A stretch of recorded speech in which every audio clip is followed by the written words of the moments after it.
Welcome back, warriors. Do you ever feel like no matter what you do, she doesn't miss you the way you miss her? Or perhaps it feels like he doesn't even think about you after all that you've done. Do these situations make you question your worth? Have you tried everything but nothing seems to work? We understand that feeling of helplessness and frustration. But what if we told you that there's a shift in perspective, a set of principles you can adopt to make them not only think about you, but genuinely miss you? Now, before we dive into these principles, remember, this isn't about making someone feel guilty or longing for someone out of pity. It's about elevating yourself to a place where your presence is deeply missed and your absence is even more so. So warriors, it's time to reclaim your power and become the person they can't stop thinking about, ready to make them see your true value. Let's get started. So warriors, the very first principle is, number 1, the power of strategic silence. We are going to start off strong because you have been holding back for too long. This principle might seem paradoxical, but trust us, it's crucial. The fastest way to lose value in someone's eyes is to be constantly available, whether it's through endless text messages, phone calls, or a never-ending stream of social media posts. This creates a sense of annoyance rather than endearment.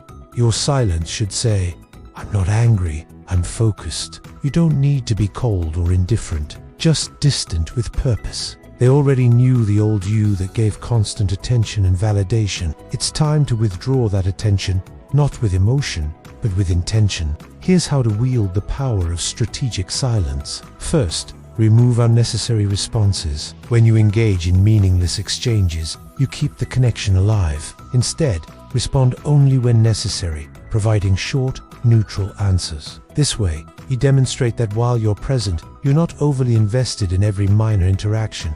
Second, skip the small updates. Avoid those casual check-ins like, "How was your day?" or "What are you up to?" These seem harmless, but they maintain a bond that you're trying to break.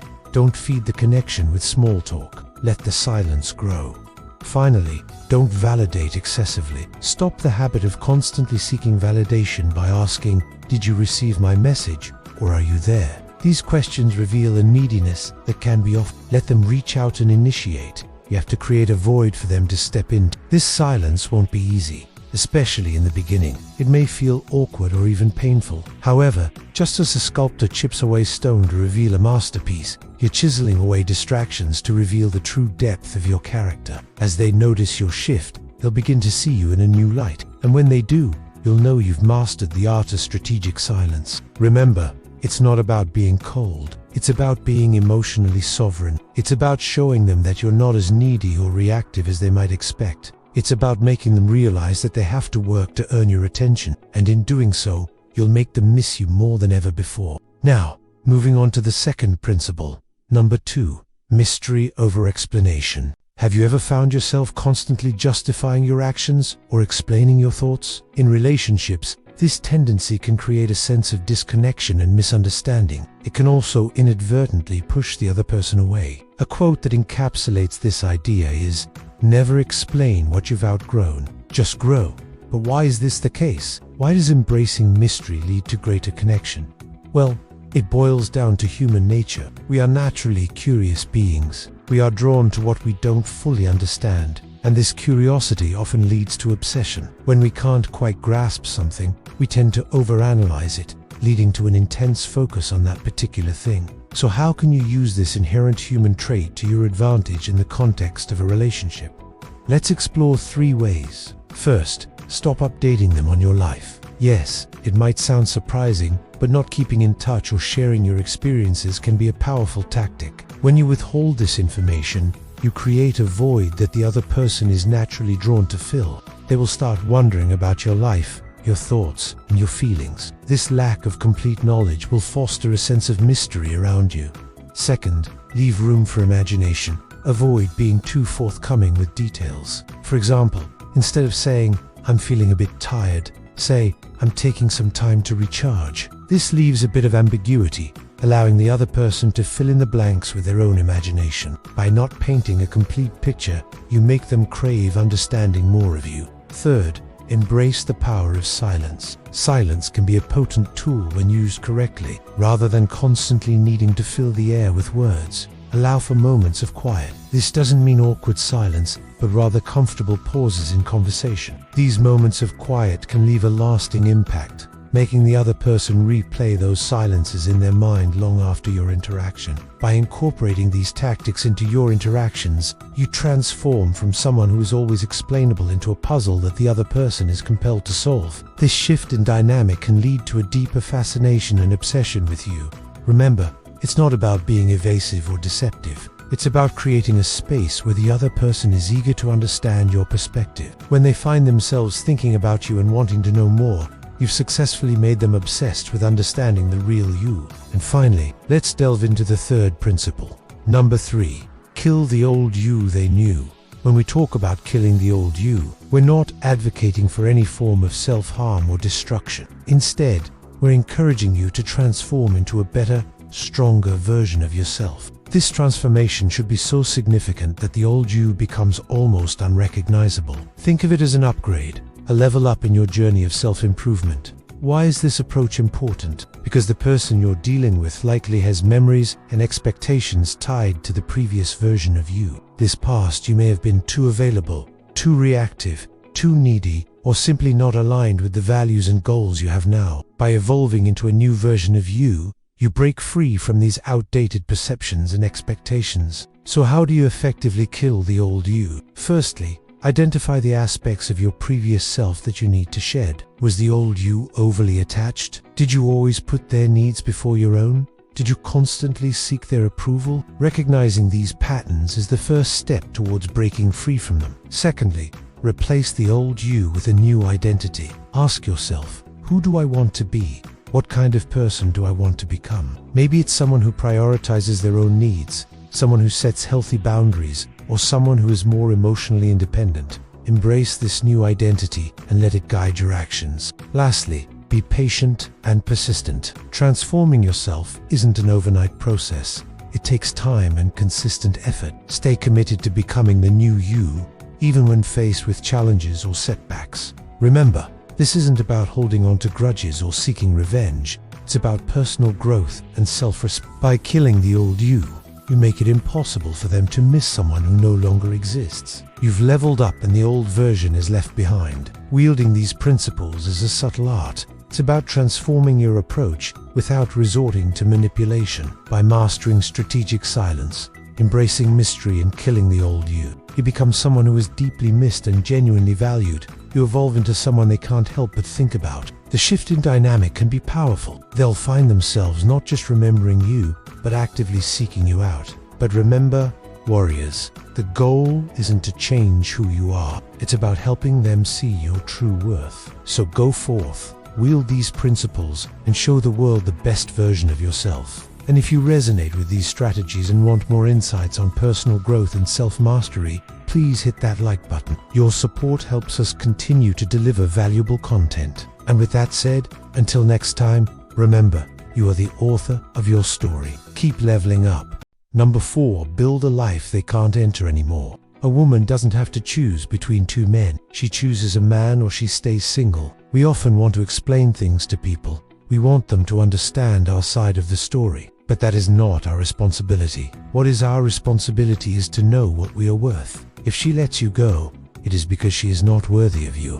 This sounds childish, but the truth is that if someone doesn't value your time, your presence, or your love, then they can simply go ahead and leave. There is no point in trying to change their mind or to argue with them about it. As the philosopher Epicurus says, it's not things that upset us, it's our opinions about those things. And another one of my favorites from Marcus Aurelius: people are not disturbed by things, but by the meaning they give those things. And most of the time we have a choice about these meanings we give things. So before you try to talk them out of leaving you, ask yourself, is this person really worth my time? Or does this person really deserve my presence? And if the answer is no, then let them go. We've all been burned before. We've all had that one ex who came back after months or years of being away, only to tell us that nothing has changed.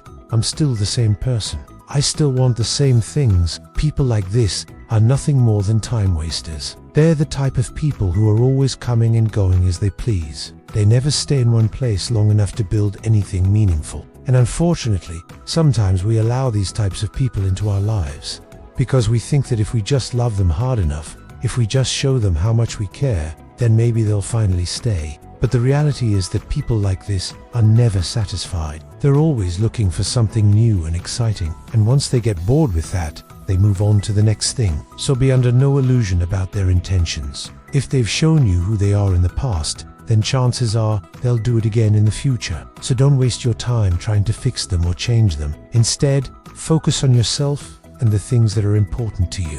When you get hurt, the first thing you should do is take care of yourself. This might mean taking some time to grieve, but you can't let yourself stay in that state forever. At some point, you need to pick yourself up and move on. The second thing you should do is focus on your own happiness. Don't waste any more time trying to make them happy. Your happiness is your responsibility.